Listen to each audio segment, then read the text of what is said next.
11 de outubro de 2019 estamos no xuízo de Marcos Pérez García, de 16 anos, fillo de Marisa García e Joan Pérez, pais divorciados que teñen patria potestade compartida. Marcos asume a condición de rapaza transexual que quere cambiar de sexo. Manifestou aos 5 anos e aos 9 comprase en súa nai que ele quere poñerse vestidos, pero pelo longo, e poder facelo sin que o mal. Ao final, ponendo a cabo do psicólogo e acaba asumindo a súa condición de transexual. Ten a palabra ao abogado de Joan.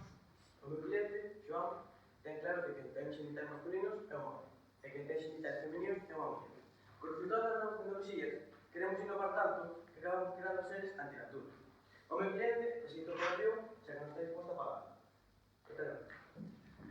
Ten a palabra ao abogado de Marisa. Non estamos ante situación de se usted quere ou non pagar a operación do seu fillo, que así non se sente. Dentro de 2 anos operarase sí ou sí. O único que está facendo é causar malestar a súa filha, ao non deixar de ser como é. Estamos a declarar ao psicólogo Pedro Navarro.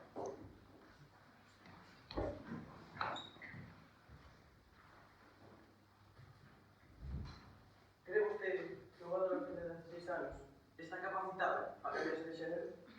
Claramente non. Os 16 anos son un período de cambios, de evolución, de ir contra os pais e o mundo.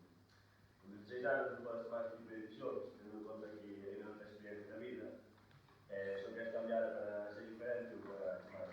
Vale. Que cree vostede que se debe facer neste caso?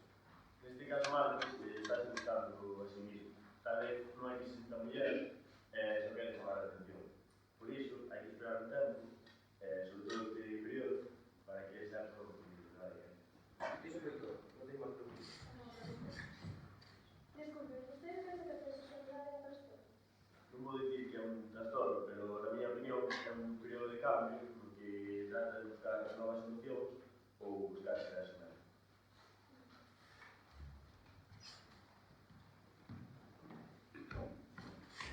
Chamo a declarar a doutora Vilesa, licenciada en Ginecoloxía e Obstetrícia.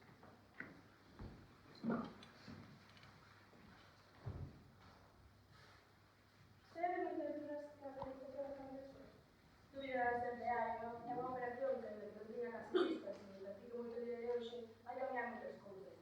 Entre as hormonas e o cambio de sexo é algo que vai influir moito na súa personalidade e en como vexa o resto do mundo. Vostede, ao estar en licenciada en Ginecoloxía e Obstetrícia, é necesario que as persoas se cambien de xénero? Non, non é necesario, todo depende do que queira esa persoa. Pero como xa dixen, a operación é un proceso para percibirse como un se sente. O problema está en que temos un mismo sexo dependendo dos nosos genitais, e despois, en base a isto, se trata de unha maneira ou outra. Simplemente, ela sente-se unha muller cando o seu sexo é dun home. Este tipo de operacións realízanse para que ela se senta como se quere sentir. Moitas gracias. Estamos a declarar a Marta.